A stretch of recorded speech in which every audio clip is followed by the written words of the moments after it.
You're such an asshole. AssholeConsulting.com. Go there if you have a question. We have an interesting question about banking. And everyone's like, wow, banking, the world of banking, how interesting can it be? It's interesting when I'm paid for it.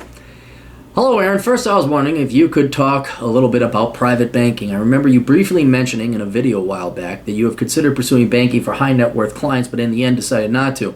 I've scoured the channel looking for which video of your reference, but I haven't had much luck. I apologize for not being able to provide you the video for reference, but perhaps you can remember the instance I'm talking about. Any information on this subject and whether or not it would be a good thing to get into would be great. Here, there's pros and cons to it, but let's explain private banking first. Basically, private banking is for or considered high net worth individuals, and banks usually have like you have to have a limit. You have to have a minimum amount of net worth before they'll even look at you. Sometimes it's $1 million, sometimes it's 10 million, sometimes it's 500,000. But basically, and they also sometimes have requirements on liquidity. Like if you say, well, I have a real estate empire. It's like, yeah, how much? And you say, $100 million, and how much debt do you have? $99.9 million in mortgages? They're probably not, because you don't have any investable assets. It's very illiquid. So we are talking genuinely rich people, not these posers who go and lease a Mercedes with the gray hair and the receding hairlines and they act like they're rich, okay? the fakers, the posers. We're talking people that have real investable liquid assets of millions of dollars. Genuine millionaires is what we're talking about. Okay, now, with having multiple millions of dollars of investable assets, different investments open up to you, not necessarily because you're rich, but because there's an economies to scale. Like, if you have $10 million in investable assets, you could solely, as an individual, launch a company that needs $2 million to launch. You could become a partner in some of these, and they wouldn't be public investments like publicly traded stocks or bonds or anything like that, but the local privately held butcher who has 4 meat shops in town. He's really good at his stuff. He's got a great system. He just doesn't have the money. You say, you know what? I like this guy. I like his business. He wants to expand. I'll invest $2 million in this guy's. So that's kind of the range. So you're not talking like, oh, I got billions of dollars like Warren Buffett. I'll just buy out Coke. It's not like that. So they're certainly richer than you and me, but they're not as rich as Warren Buffett. Anyway, so they got a lot of money, and these different investments open up. There are other problems that come with having millions of dollars. You don't want people necessarily to know. You have to worry about asset protection, estate planning. So you get a private banker, and you get your own banker. They dedicate one person to you, kind of like a financial planner, but they're better. They're yours, and they know their shit, and they're really good. And what ends up happening, and why I wanted to get into private banking or was kicking it around, is because when you deal with very rich people that have a lot of money, they typically have their motherfucking shit together.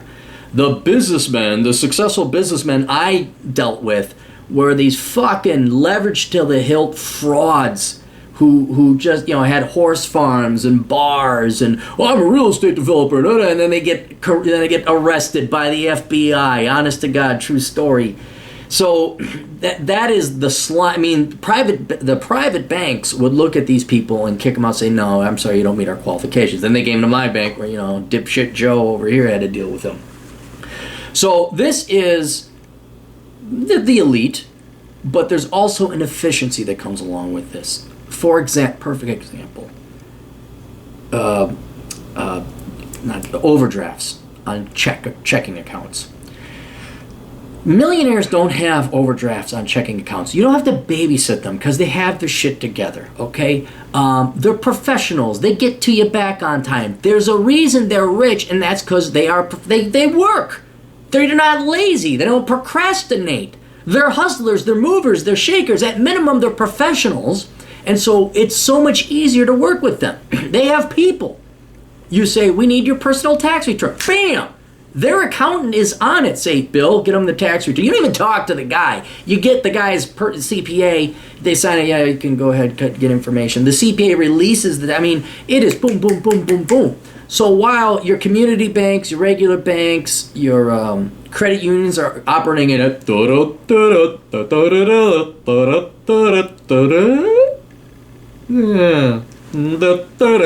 That's the speed they're operating at. Private banks operate at the speed of the SR-71 Blackbird, because they're just better people. Not morally, they're just better to work with. So this then results in less of a headache, unless you get a real prissy type, spoiled client. But it just results in less of a headache, and you can move and shake and hustle and get the shit done. That's why I want to work. And this is exemplified in the bank's efficiency ratio. I'm going to tell you a little story. Basically, the efficiency ratio is a measure between expenses and revenues. And you want a low as efficiency ratio as possible to get those expenses down. And you would look at efficiency ratios, expense ratios, sometimes they use synonymously. I remember when the banks were about to tank, and I was working at these banks during the precipice of the housing bubble, their expense ratio, their efficiency ratios went above 100, meaning they were losing money. I remember one that had like 198 efficiency. I'm like, you fucking scum. So those are your banks. But then I got to see the private banks, some of their financial, and some large banks have divisions that are private banks. Like U.S. Bank is a large publicly traded firm, but they have a private banking division. And I think it was them, but neither here nor there. Their ratio was at 49%, and it was unheard of at the time to have an efficiency ratio below 50%. I mean, this was just amazing. All the other banks were at like 90, 80 something. I mean, it was a bloodbath. So it's just better people. It's just easier. And, of course, now you have to, when you get into that, I mean, it's creme de la creme service. I mean, it's very much akin to being a waiter. You go to McDonald's, they're like, here's your slop, get the fuck out of here. That's your credit unions. You go to, like, maybe a regional bank, it's kind of like maybe Applebee's, they'll get your order wrong every once in a while. When you are at a private bank, your personal banker is like one of these pros at these high-end New York restaurants. They make over $100,000 a year. That's how much of an art form they have. And admittedly, maybe I'm a little bit rough around the edges. I probably would not have done as well, but I certainly would have done better than at banks. So that's kind of the personal level of service that these people are expecting. So, yeah, and then any information on whether or not it'd be a good thing. Yeah, if you can get into it, absolutely. The paradox of the problem is, you basically got to go into finance, you got to go into business, you got to go into accounting, you got to go into the world of bullshit. And especially if it's a private banking division within a larger company, you got to work through the filth to get to the gold.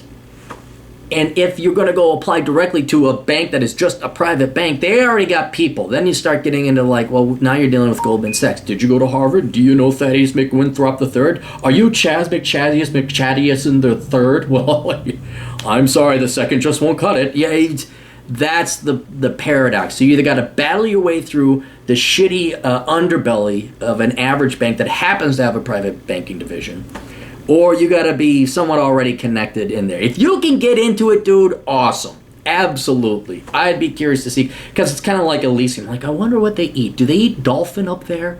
But in the end, though, I still would advise against banking as a whole. And the only reason now, like, never tried to get into it, sent some emails kind of inquiring, but then I became a world famous internet celebrity. So fuck that shit. That's like real work. Well, look at a nowadays it's kind of funny. I was so excited to do financial statement analysis. Now I'm like, fuck you. I got more fun, more important shit to do than that.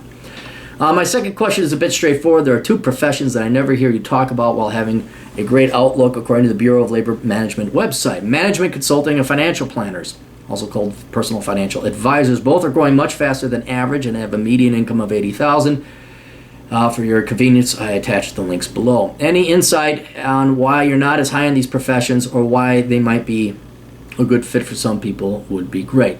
Well, the management consultant, you put management analyst, there's technically a difference. Whether you're going to be analyzing or consulting on management, that means you have to go into business and you have to work in business. You have to have enough years experience in business and probably have an MBA. It's kind of like trying to get into private banking of a bank that's normal, has a private banking division. You got to shoot your way through this shit to get into one of these envious managerial consultant positions. Also, when you're a consultant, I'm not talking the euphemistic ones that like was it Accenture Consulting. Yep, you're a consultant fresh out of college. You just use that to make you sound better. But if you actually want to make this $89,000 a year, you got to have several years experience and expertise in that field. So what ends up happening is you got to go through bullshit. You got to be lucky enough to land this position. You got to be lucky enough to tolerate the business management environment and backstabbing and corporate cocksucking environment. And then maybe you could become a management consultant. But then you're like 35, 40 if you're lucky. And remember, this is median. This is not just like median. This is not starting salary. When you go to the Bureau of Labor Statistics, that is not your starting salary. This is career long average median salary of everybody. All right. And in the end, 20 years into it and you're making 89,000. I mean, it's not bad. It's certainly not, it's nothing to poo-poo at. Absolutely not. But there's other fields that you can go in that pay a lot more. Your STEM, your engineering, becoming a doctor, etc. The personal financial advisors take everything I said there, except add the fact that you're basically just a salesman. All right? And then this results in a sales-like environment and an income distribution that is very skewed like realty or car salesman. All right? You have a few rainmakers, these guys that make millions. And when you average it, it skews it. Now, they do give you median, and it does boost that means we take the middle, not the average. But when you see these figures and statistics, that's another curveball where you look at any kind of sales position, like becoming a personal financial advisor, that skews it. Is it a booming industry? Yeah, because people, they've been told to go to their 401ks, IRAs. Again, not a bad profession, but you got to deal with the finance industry.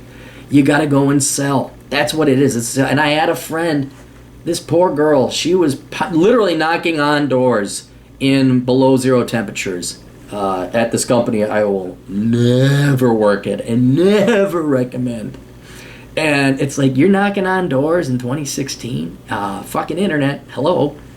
So you're either a salesman or not. You either have that mentality or that skill or that luck, or you don't. And that's why I really don't... Look, I like to make a lot of money without inconvenience or getting frostbite or dying of heat stroke or dealing with cocksucking managerial bullshit. I know it's impossible to avoid all of it. No job is perfect. But there are other jobs that are way better than that. Like fast food or dog poop picker-upper. I mean, just the amount of bullshit you gotta go through that to get to those positions isn't just work. So that's why, I mean, if you have, remember I had the thing, the man in the gray flannel suit, men who have it, why corporations love men who have it, and it is you just can tolerate the business bullshit. Cool, go and do it, run with it. But I don't have it, and most of the people I know don't have it. Some people do. They do have it, but most of us don't here. So, anyway, hope that helped out. Hope we all learned about the exciting world of private banking. Go to Asshole Consulting if you have questions. And money. Okay? Send me your questions. Send me your money. I'll answer it. And always go to Facebook. Follow us on Facebook. Asshole Consulting has a Facebook page where I upload some of the more controversial videos. Best of luck to all of you. Toodles.